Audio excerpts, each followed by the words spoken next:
Innal hamdalillah nahmaduhu wa nasta'inuhu wa nastaghfiruh wa na'udzu billahi ta'ala min shururi anfusina wa min sayyiati a'malina. Man yahdihillahu fala mudilla lahu wa man yudlil fala hadiya lahu. Wa asyhadu an la ilaha illallah wahdahu la syarika lahu wa asyhadu anna Muhammadan abduhu wa rasuluh. Ya ayyuhalladzina amanu taqullaha haqqa tuqatih wa la tamutunna illa wa antum muslimun. Ya ayyuhan nasu taqu rabbakumul ladzi khalaqakum min nafsin wahidah wa khalaqa minha zawjaha wa batha minhuma rijalan katsiran wa nisaa'a wattaqullaha alladzi tasaaluna bihi wal arham innallaha kana 'alaikum raqibah. Ya ayyuhalladzina amanu taqullaha wa qulu qawlan sadida yuslih lakum a'malakum wa yaghfir lakum dhunubakum wa man yuti'illaha wa rasulahu faqad faza fawzan 'azima. Amma ba'd, fa inna asdaqal hadithi kitabullah wa khairal hadi hadi Muhammadin sallallahu alaihi wasallam wa syarrul umuri muhdatsatuha wa kullu muhdatsatin bid'ah wa kullu bid'atin dhalalah wa kullu dhalalatin finnar. Ikhwani fillah rahimani wa rahimakumullah. Alhamdulillah, segala puji bagi Allah Azza wa Jalla yang telah melimpahkan kepada kita nikmat-nikmatnya sehingga di pagi hari ini kita bisa berkumpul di majlis ini melanjutkan kembali pembahasan kitab Makanatus Sunnatin Nabawiyah yang ditulis oleh Syekh Ad-Doktor Umar bin Muslih Al-Husaini hafizahullah ta'ala. Pada pertemuan yang lalu kita telah atau sedang membahas tentang as-sunnah la tu'aridu al-aqlah, bahwasanya sunnah hadis-hadis Nabi SAW itu tidak akan mungkin bertentangan dengan akal. Sampai pada halaman 235, meskipun kemarin belum kita selesaikan tentang bantahan para ulama bagi para penuhan akal yang menegaskan bahwa sunnah atau dalil itu bertentangan dengan akal. Maka apabila dalil bertentangan dengan akal, maka harus didahulukan akal. Ya, nanti mungkin insya Allah kita sampaikan setelah menyelesaikan bab ini. Di halaman 235 Syekh mengatakan wa minal adillah ala anna sunnah la tunafil aqla, dan di antara bukti yang menunjukkan bahwa sunnah itu tidak bertolak belakang dengan akal adalah yang pertama, annal adillah nasabat fi syari'ah litatalaqaha uqulal mukallafin hatta ya'lamu bimuqtadaha minad dukhuli tahta ahkamit taklif. Walau aradat hadhil adillatul aqla wa nafathu lam tatalaqaha fadlan an ta'mala bimuqtadaha. Di antara bukti adalah dalil-dalil di dalam syariat ini itu bisa diterima dengan akal, ya bisa diterima oleh akal orang-orang yang mukallaf. Ya, orang-orang mukallaf artinya yang terkena beban syariat, ya terkena perintah dan larangan syariat. Ya, sehingga mereka orang-orang yang mukallaf ini bisa mengetahui dalil-dalil tersebut, bisa memahami dalil-dalil tersebut, dan bisa mengerjakan dalil-dalil itu karena mereka paham, karena akal mereka menerima dalil-dalil tersebut. Seandainya dalil itu bertentangan dengan akal, bertolak belakang dengan akal, tentu mereka tidak bisa memahami dalil. Ya, kalau sudah nggak paham dengan dalil, apalagi mengerjakan dalil tersebut, ya mengamalkan dalil tersebut, maka ini tentu sesuatu yang mustahil, nggak mungkin. Maka berarti akal itu sesuai dengan dalil, akal bisa memahami dalil itu. Kemudian bukti yang kedua, kata beliau, annaha law aradat al-aqla lakana taklifu bimuqtadaha taklifan bima la yutaq.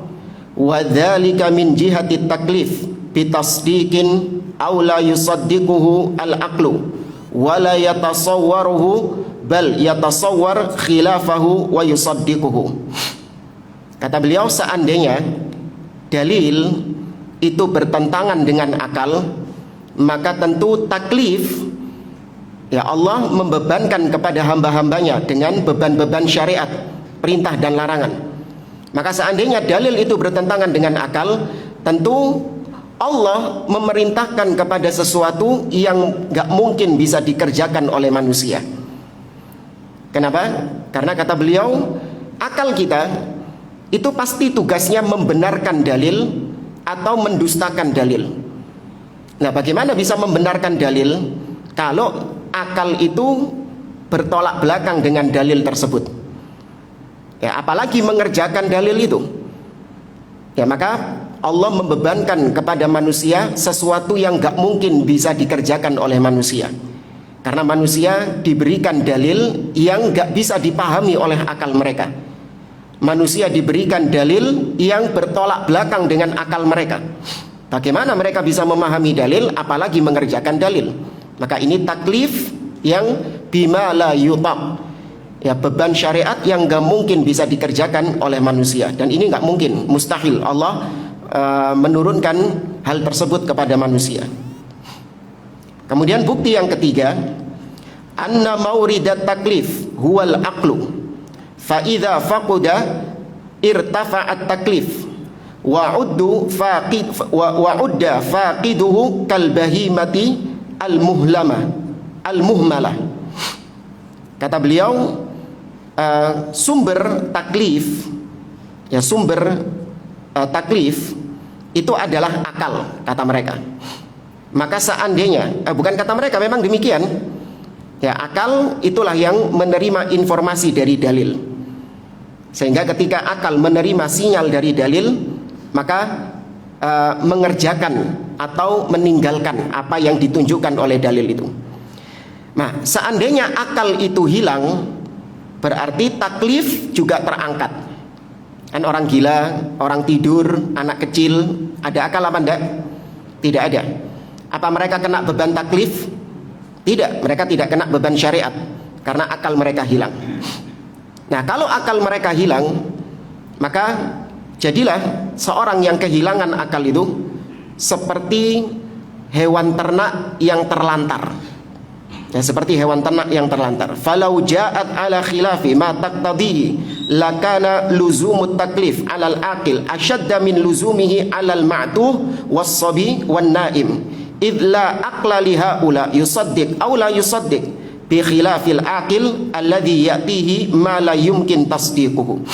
Kata beliau, kalau dalil ini gak bisa dipahami dengan akal, ya apabila dalil ini bertolak belakang dengan akal, maka Allah ketika memerintahkan hamba-hambanya untuk beriman dengan dalil, untuk mengerjakan dengan dalil tersebut, berarti ini adalah perintah yang sangat berat bagi orang yang berakal, bahkan lebih ringan orang yang tidak berakal. Ya, bebannya itu lebih ringan orang yang tidak berakal. Karena orang yang tidak berakal otomatis gak bisa memahami dalil, tidak bisa membenarkan dalil, ya tidak bisa mengerjakan dalil. Lebih enteng. Justru orang yang berakal, ya itu dibebankan dengan sesuatu yang berat, yaitu disuruh memahami dalil yang akal gak mungkin bisa memahami dalil tersebut. Ya, ini sisi yang ketiga. Sebenarnya berkaitan antara 1, 2, 3 tadi. Cuman beliau mengungkapkan dengan bahasa yang lain. Walamma kana taklifu saqitan an haula lazima an yakuna saqitan anil uqala'i aidan. Nah, kalau orang-orang yang tadi tidur atau anak kecil atau orang yang gila, mereka tidak dibebankan taklif, tidak dibebankan syariat karena mereka nggak bisa memahami dalil, maka otomatis orang yang berakal harusnya juga tidak dibebankan syariat. Karena orang yang berakal juga nggak bisa memahami apa? Dalil. Ya. Wadzalika munafin liwad'i syariah. Maka ini tentu nggak mungkin syariat menyamakan antara orang yang berakal dengan orang yang tidak berakal. Fakana ma yuaddi ilaihi batilan. Ya, konsekuensi yang timbul setelah itu mengarah kepada perkara-perkara yang batil. Ya, ujung-ujungnya orang yang berakal akan meninggalkan syariat. Kenapa? Karena orang yang berakal nggak bisa memahami dalil. Oh, ini bertolak belakang dengan dalil. Nah, terus gimana? Ya gimana kita bisa mengerjakan syariat ini? Akhirnya mereka melepaskan diri dari syariat Islam. Ya, karena alasannya tadi, akal kita nggak bisa memahami dalil-dalil tersebut. Sisi yang keempat, lau kana kadzalik lakana al-kuffaru aula man radda syari'ata bihi li'annahum kanu fi ghayatil hirs ala raddi ma jaa bihi Rasulullah sallallahu alaihi wasallam hatta kanu yaftaruna alaihi fayaquluna sahir wa majnun walau kanat sunnatuhu tukhaliful aqla lakana awwalu ma yaqulun inna hadha mukhalifun lil uqul aw ma ashbaha dhalik falamma lam yakun min dhalika syai'un dalla ala annahum aqalu ma fihi wa arafu jarayanihi ala muqtada al uqul. Sisi yang keempat, seandainya syariat dalil baik Al-Quran ataupun sunnah itu bertentangan dengan akal, maka tentu yang pertama kali kowar-kowar adalah pertama kali yang menolak syariat tentu adalah orang-orang musyrikin Quraisy, ya, orang-orang kafir Quraisy. Kenapa? Karena mereka ini adalah orang-orang yang paling semangat untuk menolak apa yang datang dari Rasul Shallallahu Alaihi Wasallam. Ya, maka seandainya atau bahkan mereka, ya, saking semangatnya untuk menolak ajaran Rasul, menolak sunnah Rasul, mereka menjuluki Rasul dengan sahir, tukang sihir. Mereka menjuluki Rasul dengan majnun. Mereka juluki Rasul dengan syair, kadzab, tukang dusta, ya, dan julukan-julukan yang lainnya. Maka seandainya dalil bertolak belakang dengan akal, pasti yang mengucapkan pertama kali adalah orang-orang musyrikin Quraisy. Ya, pasti mereka akan menggunakan senjata itu.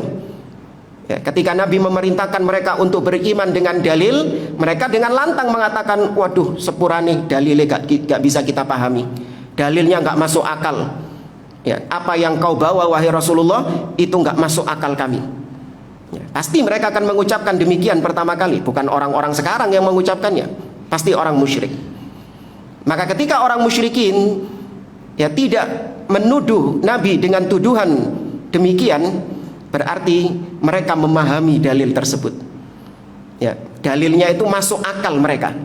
Cuman ya itu tadi, karena nggak sesuai dengan hawa nafsu mereka, karena bertolak belakang dengan nenek moyang mereka, bukan karena mereka nggak paham dalil, bukan. Bahkan ketika Nabi memerintahkan mereka untuk mengucapkan la ilaha illallah, mereka langsung paham konsekuensi dari ucapan la ilaha illallah adalah aja'alal alihata ilahan wahida inna hadza la syai'un ujab. Apakah Muhammad ingin menjadikan sesembahan-sesembahan yang banyak ini menjadi satu sesembahan saja? Ya, sesungguhnya ini adalah sesuatu yang ujab, sesuatu yang ajaib. Mereka juga mengatakan inna latariku alihatina li syairin majnun. Apakah kita disuruh meninggalkan berhala-berhala kami demi untuk mentaati penyair yang gila ini? Nabi datangkan kepada mereka sunnah, yaitu la ilaha illallah. Qulu la ilaha illallah tuflihu, kata Nabi. Ucapkan la ilaha illallah, kalian akan beruntung. Mereka langsung paham, akal mereka langsung bisa menerima. Bahkan mereka tahu konsekuensinya. Kalau kita ngomong la ilaha illallah, berarti kewajiban kita membuang semua berhala-berhala yang kita sembah dan menetapkan hanya Allah sebagai satu-satunya sesembahan. Nah, ini mirip seperti tuduhan orang-orang sekarang yang mengatakan bahwa Rasul Shallallahu Alaihi Wasallam itu pedofil. Ya, karena menikahi Aisyah di usia yang dini. Ya, maka bantahannya salah satunya adalah dari sisi ini juga. Seandainya Nabi SAW menikahi Aisyah di usia yang muda, itu adalah sebuah perkara yang buruk, sebuah perkara yang jelek. Pasti yang pertama kali menuduh Nabi pedofil siapa? Orang-orang kafir Quraisy, ya, atau orang munafik, atau orang-orang Yahudi. Namun ternyata tidak ada satupun yang mengucapkan itu kepada Nabi SAW. Padahal mereka itu paling semangat nyari-nyari celah-celah yang bisa untuk menyudutkan atau menjelek-jelekkan Nabi SAW. Saking nggak nemunya, mereka mengarang-arang lakop-lakop sendiri. Apa tadi? Mereka kan cari celah-celahnya Nabi, elek-elek Nabi digolek yang beda ambil mereka ini. Karena nggak nemu, mereka ngarang-ngarang sendiri. Apa tadi?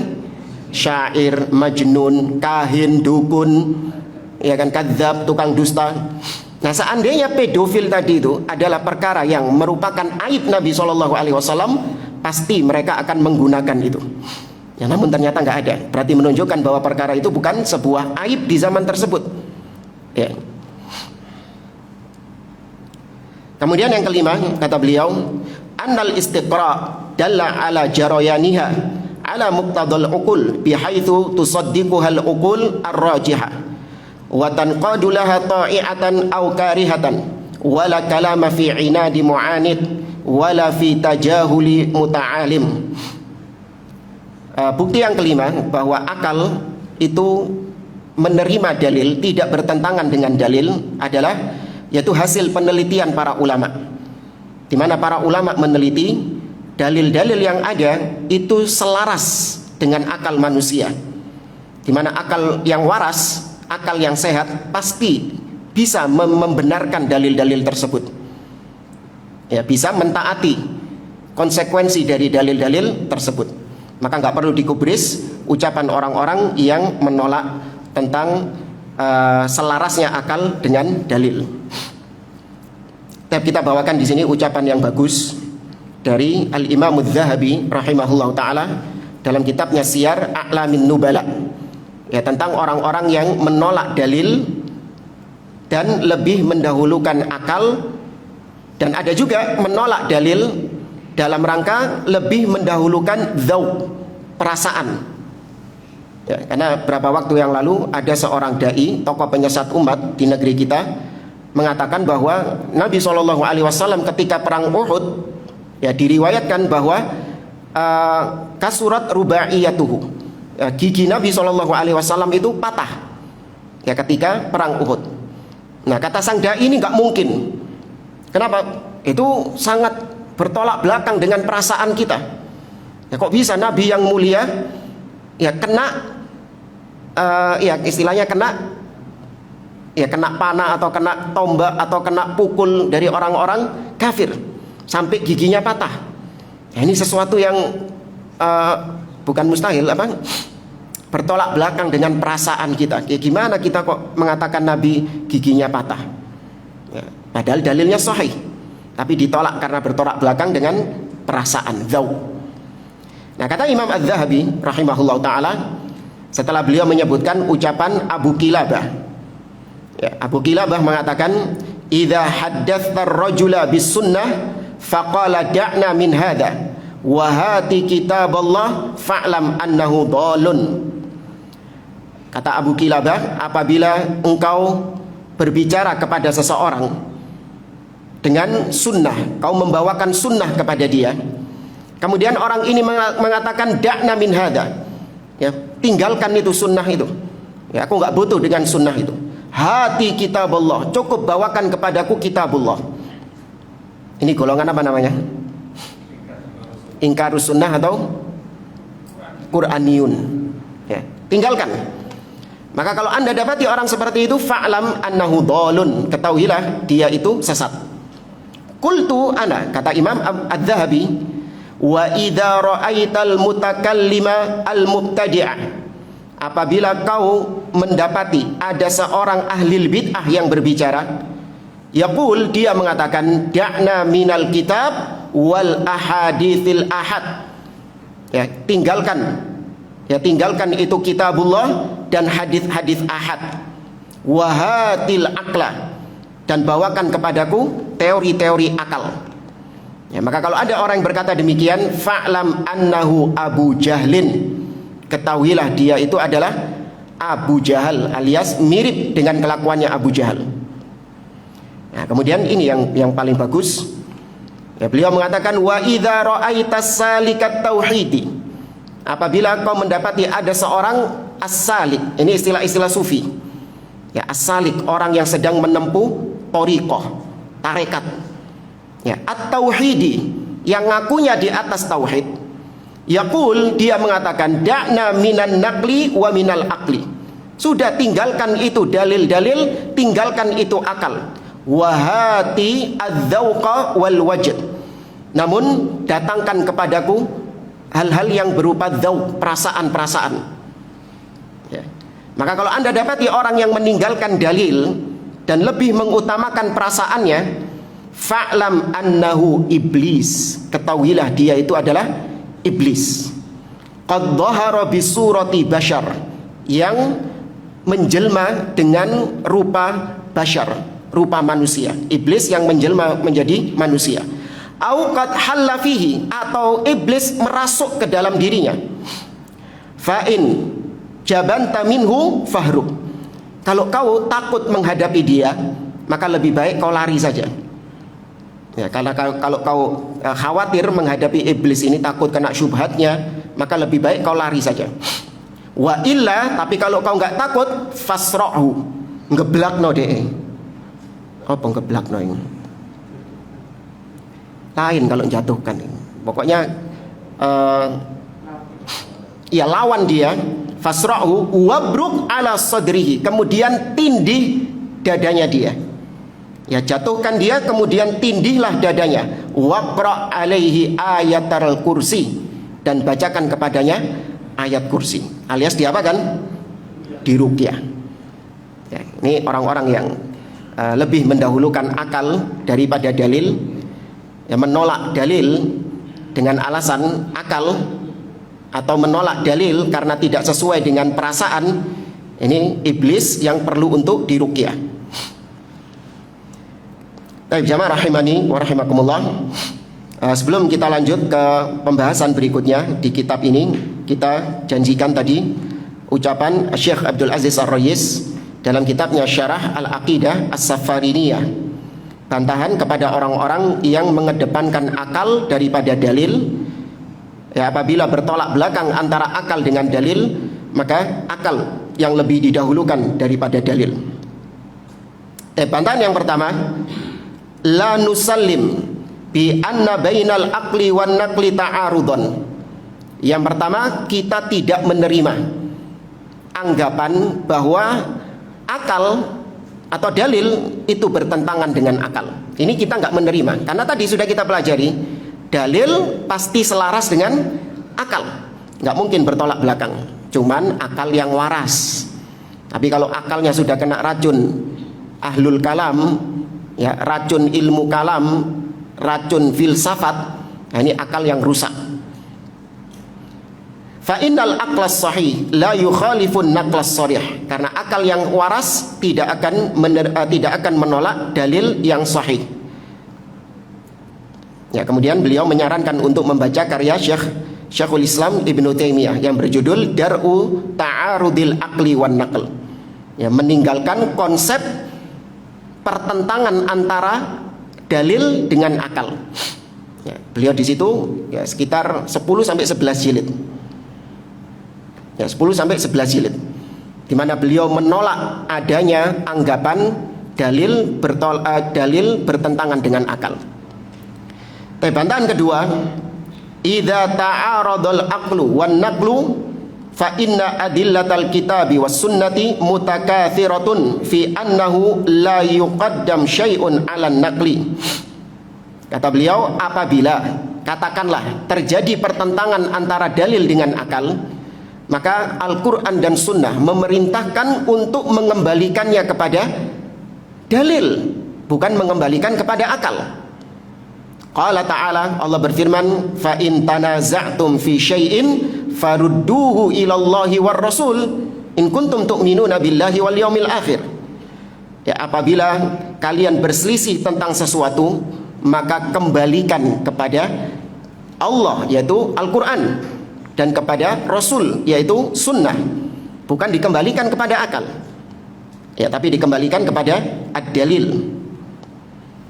Kemudian bantahan ketiga, ila ayyi aqlin nahtakimu ilaihi. Ya, taruhlah kalau bertentangan akal dengan dalil, maka kepada akal siapa kita berhukum?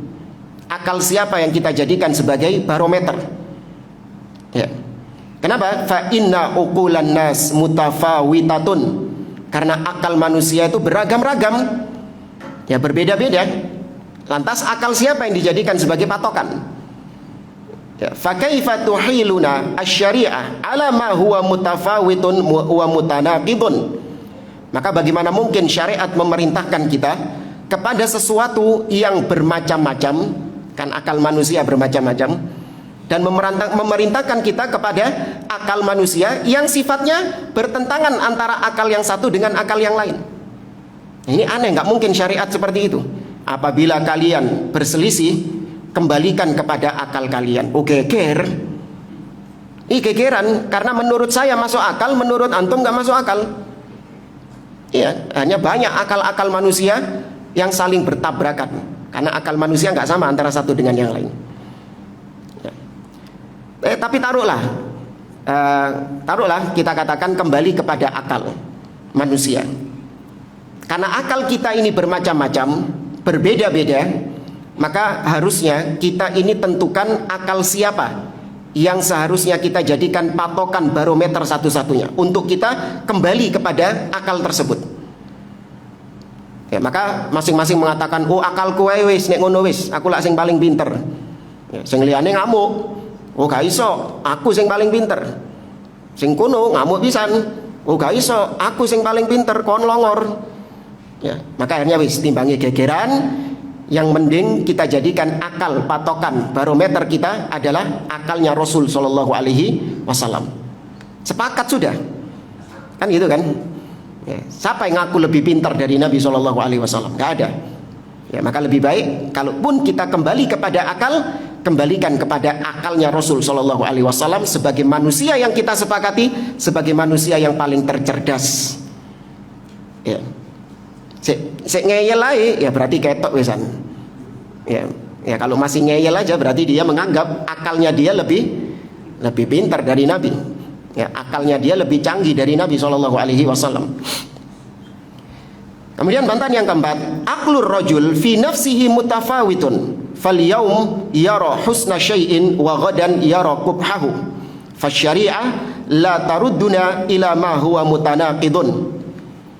Jangankan akal sesama manusia, antara ana sama antum, antara antum dengan orang-orang yang berbeda-beda, akal kita sendiri satu orang ini itu berbeda-beda dari satu hari ke hari berikutnya.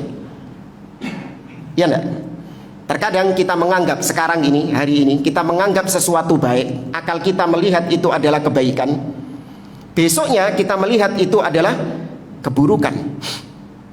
Ya. Besoknya lagi kita melihat itu sebagai sebuah hal yang berubah-ubah terus akal manusia itu. Maka kalau dikembalikan kepada akal manusia, berarti agama ini adalah sesuatu yang berubah-ubah. Ya, terkadang agama ini membolehkan, terkadang tidak membolehkan, ya sesuai akal. Ya, sesuai akal manusia. Enggak mungkin agama demikian sifatnya, karena agama yang diturunkan Allah kepada manusia hanya satu saja.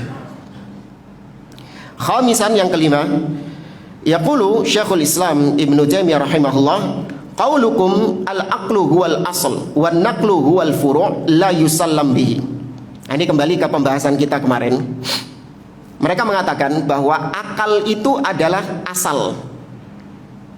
Ya, asal akal itu, pondasinya. Sedangkan dalil itu adalah cabang. Sehingga cabang itu harusnya mengikuti asal, mengikuti pondasi. Itu konsep mereka. Masih ingat tentang dokter tukang becak? Masa diceritani mana? Hah? Saya ingat ya? Ya. Karena kata dia, kata tukang becaknya, loh kok bisa kau nggak terima ucapan saya? Yang menunjukkan kau ke dokter itu saya.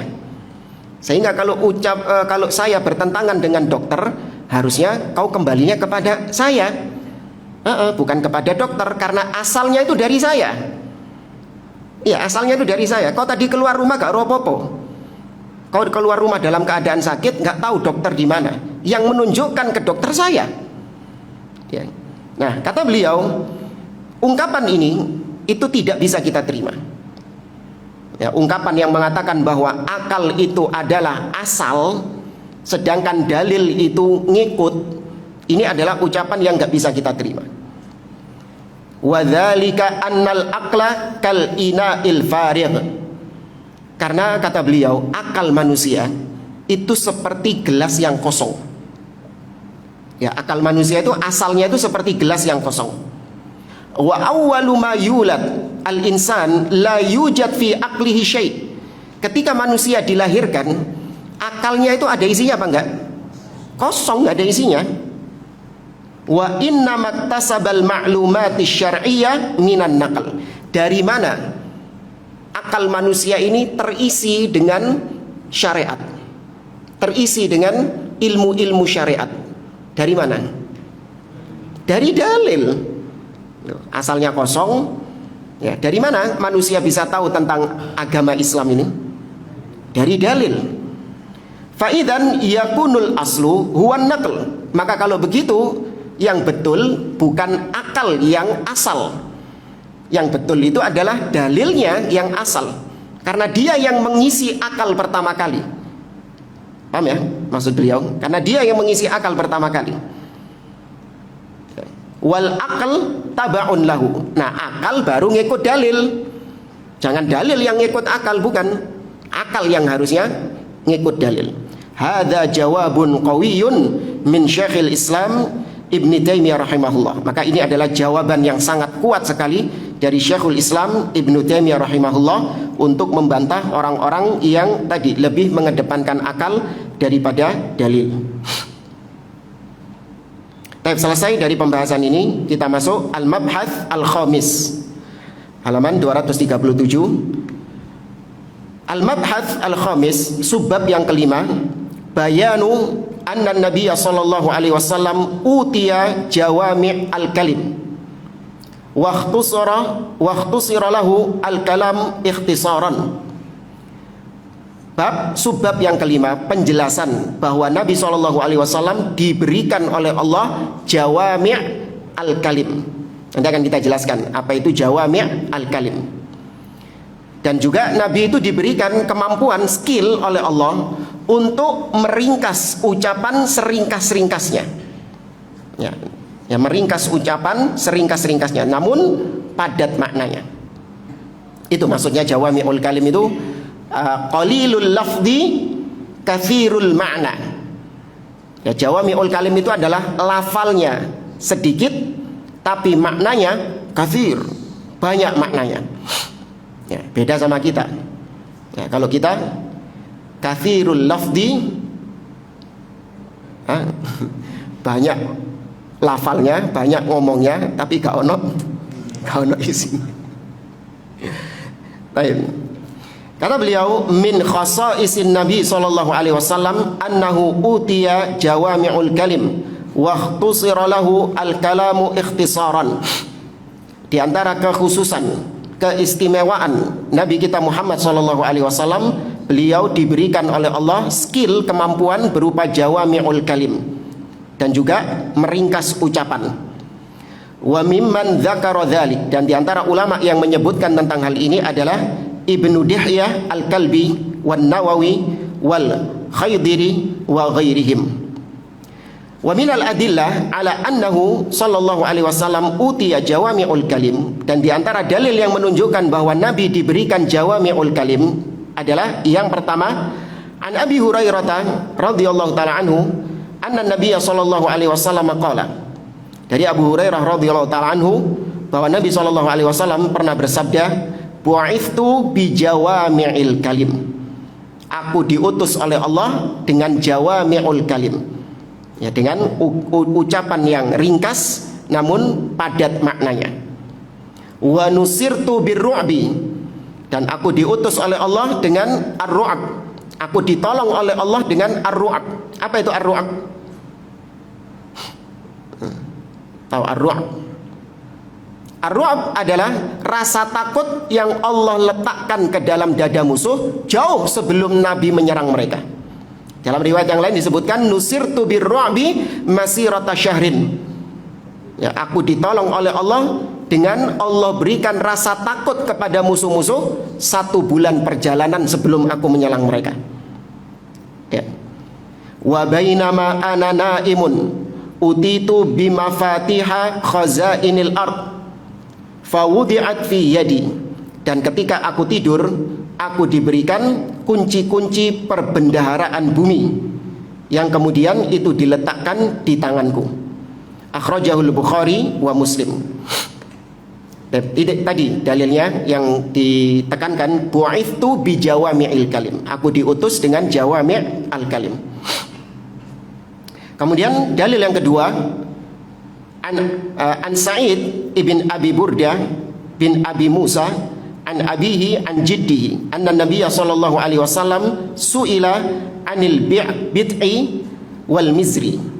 Nabi pernah ditanya tentang al-bid'i. Ya, al-bid'i disebutkan dalam riwayat yang lain di Sunan An-Nasa'i, al-bid'i adalah syarabun minal yakunu min al-asl, minuman yang terbuat dari madu. Ya, sedangkan al-mizri adalah syarabun min asyair, ya, minuman yang terbuat dari gandum. Nabi pernah ditanya apa hukumnya meminum al-bid'i dari madu tadi dan al-mizri dari gandum. Qal wa kana Rasulullah sallallahu alaihi wasallam qad u'tiya jawami' al-kalim bi khawatimihi. Dan Nabi adalah sosok orang yang diberikan jawami'ul kalim. Faqal, maka Nabi mengatakan, anha an kulli muskirin askara anis salati. Aku melarang dari setiap yang memabukkan, yang bisa membuat seseorang itu lalai dari sholatnya. Ya, akhrajahu Muslim. Lihat, ucapannya ringkas. Ya, Nabi tidak menjawab jenis-jenis khomernya. Ya, Nabi tidak menjawab dengan jenis-jenis khomernya, karena jenis khomer macam-macam. Ya, ada ini tadi namanya al-bid'i wal mizri. Ya, mungkin ada nama-nama khomer-khomer yang lain yang terbuat mungkin dari apa? Nabidh. Ya, nabidh dari kurma. Ya, ada mungkin yang terbuat dari apa? Kalau ketan tidak ada. Ya. Pokoknya itulah nama-nama khomer itu tadi. Nabi tidak menyebutkan item khomernya satu-satu, tapi Nabi menyebutkan kullu muskir, anha an kulli muskir. Aku melarang dari setiap yang memabukkan. Tuh, kena kabeh gak? Kena kabeh wis ati di absen siji-siji apa. Pokoknya yang memabukkan bagaimanapun bentuknya maka kena dalam hadis ini. Ya. Sedikit atau banyak. Baik yang bentuknya diminum atau dihisap, ya, atau diinjeksi, ya, atau ditelan, ya, pakai pil atau apa, ya. Pokoknya yang memabukkan kena semuanya. Ini jawami' al-kalim, ya, ucapan ringkas. Sama seperti Nabi mengatakan di pertemuan yang lalu kita sebutkan wa naha an kulli dhinabin minas siba. Nabi SAW melarang setiap hewan yang hewan buas yang bertaring.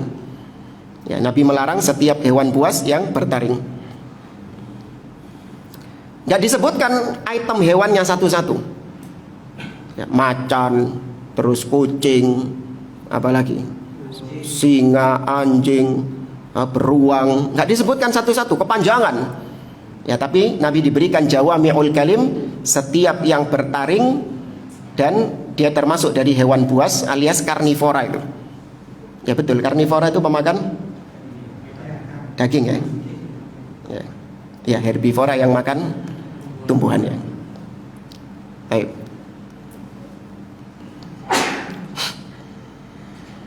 Nabi SAW juga mengatakan tentang laut, air laut. At-tahuru ma'uhu al-hillu maitatuhu. Air laut itu suci airnya dan halal bangkainya. Tuh, ya, suci airnya dan halal bangkainya. Berapa hewan laut jenisnya? Banyak macam-macam. Ya, iwa iki banyak. Nggak diabsen satu-satu sama Nabi nama-nama ikan-ikannya itu. Ya, nggak diabsen satu-satu, karena kalau diabsen satu-satu, wah tadi jadi ensiklopedia hewan. Ya, jadi pasar pabean nanti airnya itu kan. Nggak diabsen satu-satu, tapi Nabi cukup mengatakan al-hillu maitatuhu, halal bangkainya. Dalil yang ketiga, an Amr ibnul As radhiyallahu taala anhu qala, dari Amr ibnul As radhiyallahu taala anhu, beliau mengatakan, kharaja alaina Rasulullah sallallahu alaihi wasallam kal muwaddi'. Pernah suatu ketika Rasulullah sallallahu alaihi wasallam keluar menemui kami seperti seseorang yang akan meninggalkan kami, al muwaddi', orang yang mau berpisah. Faqala, kemudian Nabi mengatakan, ana Muhammadun an-nabiyul ummi. Qala dzalika thalatha marrat. Nabi mengatakan kepada para sahabat, aku adalah Muhammad, seorang nabi yang ummi. Diucapkan 3 kali oleh beliau. Wala nabiyya ba'di, dan tidak ada nabi setelahku. Nah, ini juga termasuk bentuk jawami'ul kalim. Nabi hanya menyebutkan tidak ada lagi nabi setelahku. Kenapa Nabi nggak mengatakan tidak ada rasul setelahku?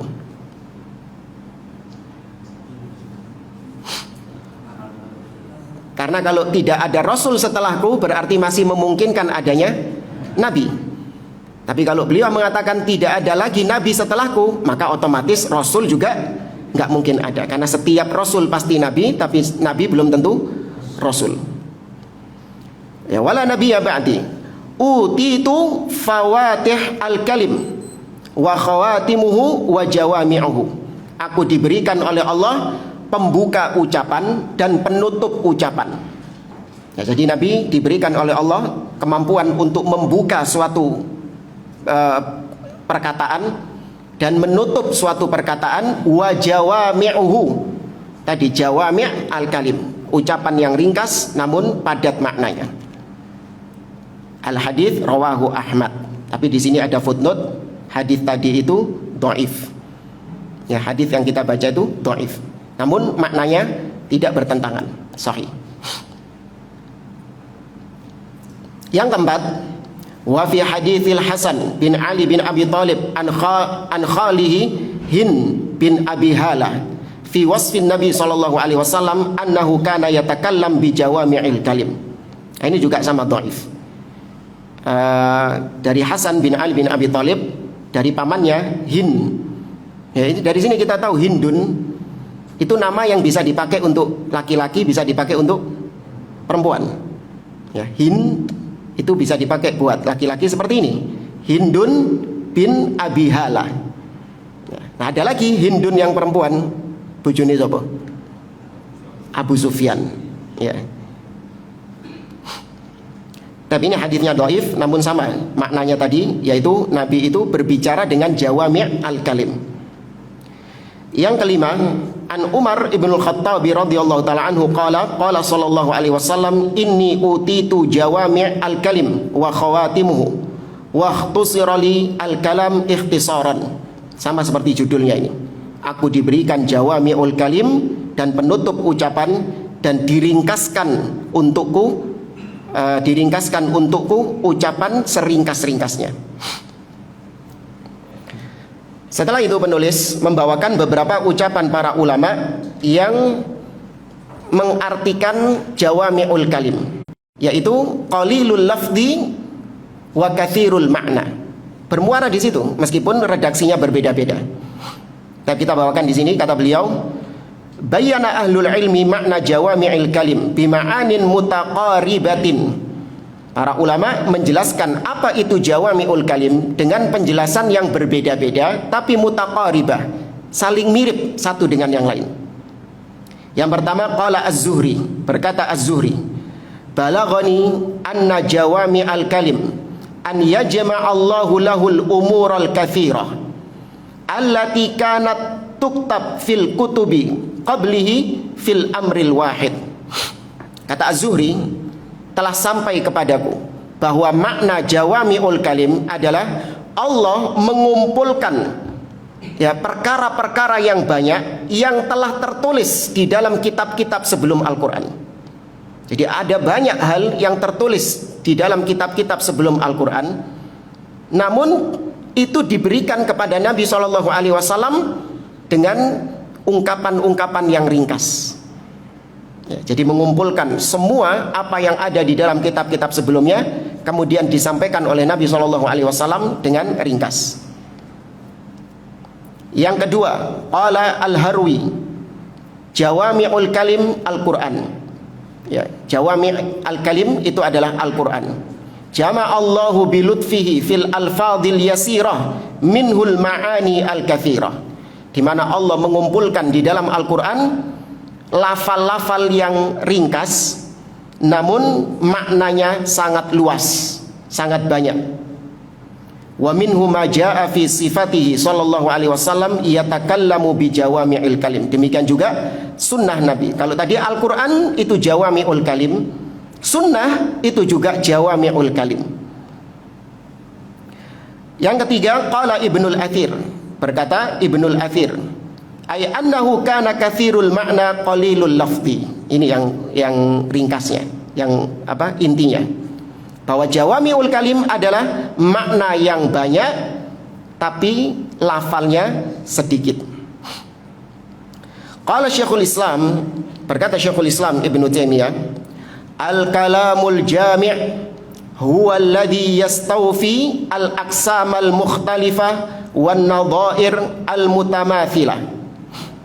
Ucapan yang jami', ya, ucapan di jawami'ul kalim adalah ucapan yang mengumpulkan berbagai macam jenis-jenis yang berbeda-beda tapi dikumpulkan jadi satu, atau mengumpulkan jenis-jenis yang sama dalam satu ungkapan. Kayak tadi itu loh, ya, dikumpulkan semua jenis-jenis hewan buas dengan kalimat yang bertaring.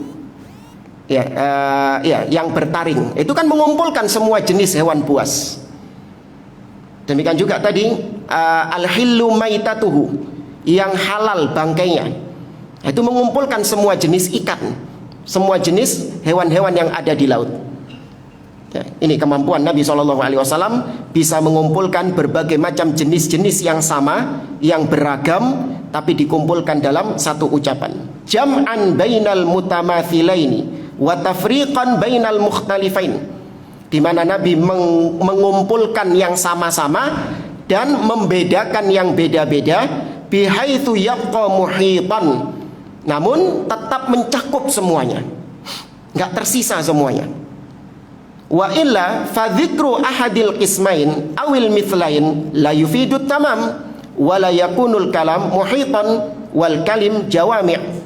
Karena kalau cuma disebutkan satu-satu tadi, ya, singa haram, ya, kucing haram, ya, macan haram, beruang haram. Nah, kalau disebutkan satu-satu seperti ini, itu bukan jawami'ul kalim, kata beliau.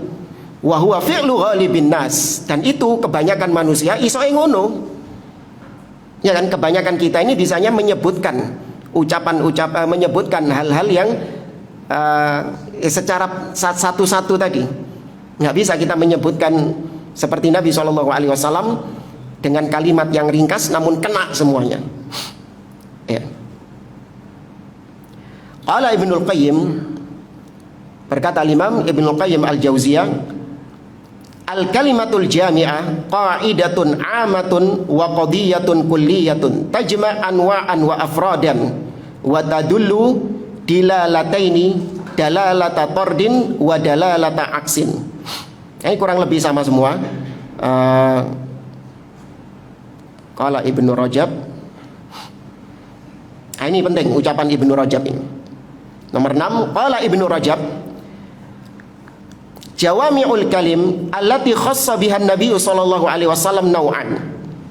Yang disebut jawami'ul kalim, yang Nabi mendapatkan kekhususan dari Allah dengan jawami'ul kalim ini, itu ada dua macam. Ahaduhuma, salah satunya adalah ma huwa fil Qur'an.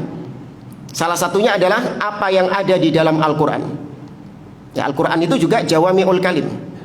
Kaqaulihi ta'ala, seperti contohnya firman Allah di dalam surah An-Nahl ayat 90. Allah mengatakan, innallaha ya'muru bil adli wal ihsan wa ita'i dzil qurba wa yanha 'anil fahsya wal munkari wal baghi. Kata Allah, sesungguhnya Allah memerintahkan untuk berbuat adil, ya, berbuat ihsan, berbuat kebaikan, wa ita'i dzil qurba, dan ya menjalin hubungan dengan al qurba, dengan karib kerabat. dan melarang al-fahsya, segala macam bentuk kekejian, ya, al-mungkar, segala bentuk kemungkaran, wal baghi, dan melampaui batas atau kezaliman. Qala al-Hasan, lam tatruk hadhil ayatu khairan illa amarat bih, wala syarran illa nahat anhu. Ayat yang ringkas ini, ya, itu mencakup semua kebaikan. Ya, semua kebaikan diperintahkan oleh syariat hanya dengan kata-kata innallaha ya'muru bil adli wal ihsan. Ya, kata-kata ihsan ini mencakup semua khair, semua perbuatan baik.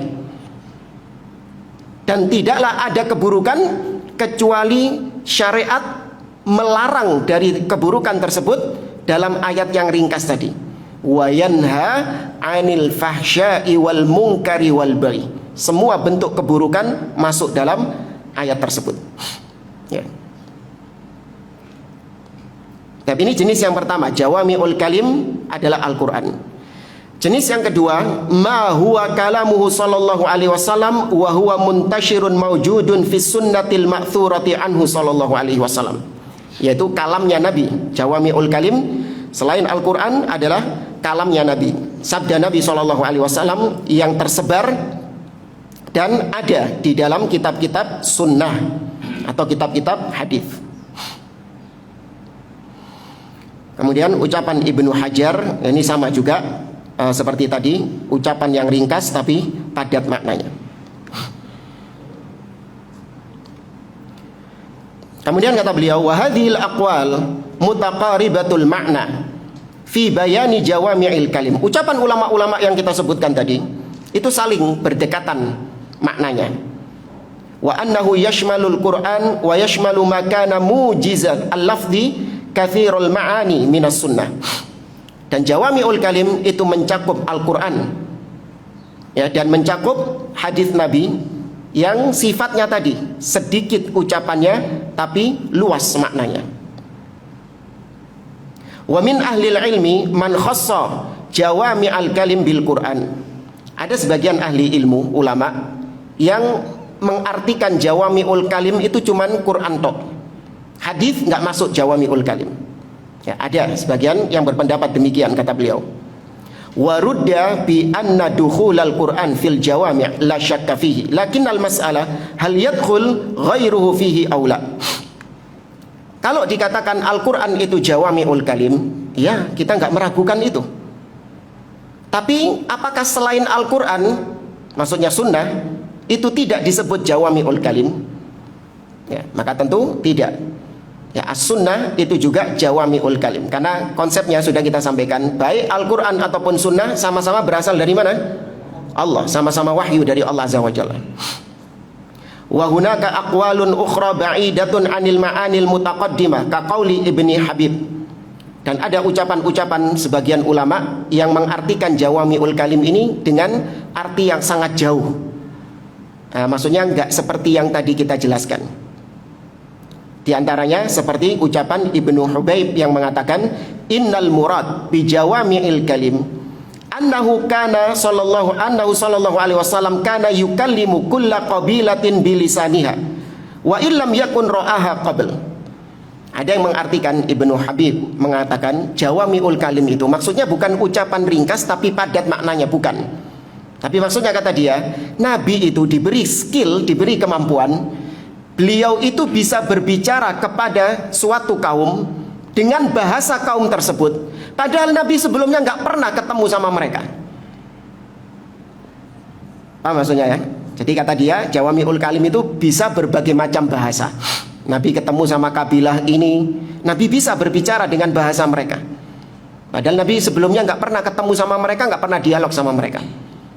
Kan Nabi itu kalau haji, ya, ketika musim haji, masih di Mekah, belum hijrah ke Madinah. Ketika musim haji, Nabi itu sering mendatangi kabilah-kabilah, karena ketika musim haji itu banyak orang-orang dari luar Mekah itu datang ke kota Mekah untuk melaksanakan ibadah haji. Nah, Nabi mulai berdakwah kepada kabilah-kabilah tersebut.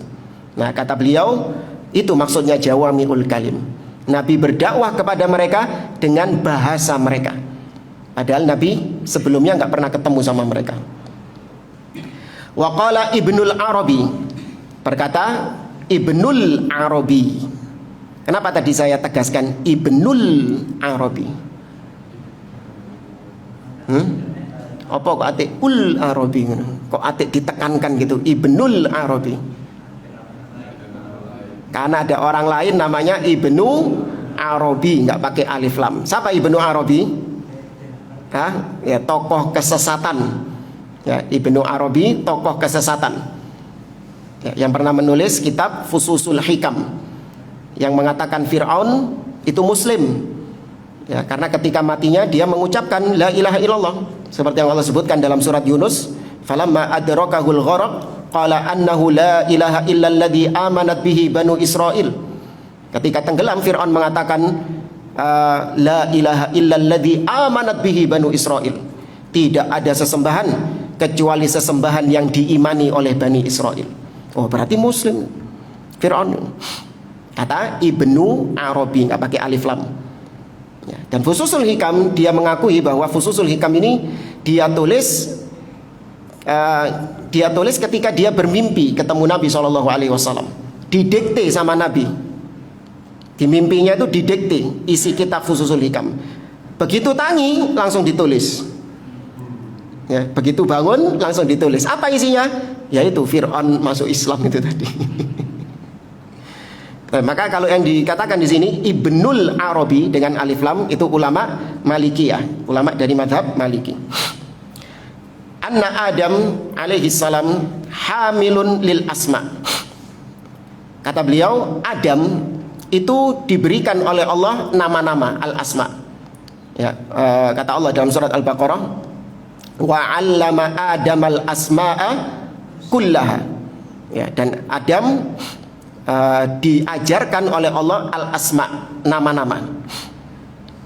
Wa Muhammad sallallahu alaihi wasallam hamilun lima'ani tilkal asma. Kalau Adam cuma dikasih tahu nama-namanya tok, tapi Nabi sallallahu alaihi wasallam itu tahu makna dari nama-nama yang diajarkan kepada Adam itu. Allati hamalaha Adam wa huwal murad bi hadits utitu jawami'ul kalim. Nah, kata Ibnul Arabi, yaitu maksudnya jawami' al-kalim. Ya, tapi kata beliau, dua ucapan ini itu sangat jauh dari makna jawami'ul kalim yang dijelaskan di penjelasan ulama-ulama sebelumnya. Dan insya Allah kita lanjutkan materi kita di pertemuan yang akan datang. Wallahu a'lam. Subhanakallahumma wa bihamdik, asyhadu an la ilaha illa anta astaghfiruka wa atubu ilaik. Assalamualaikum warahmatullahi wabarakatuh.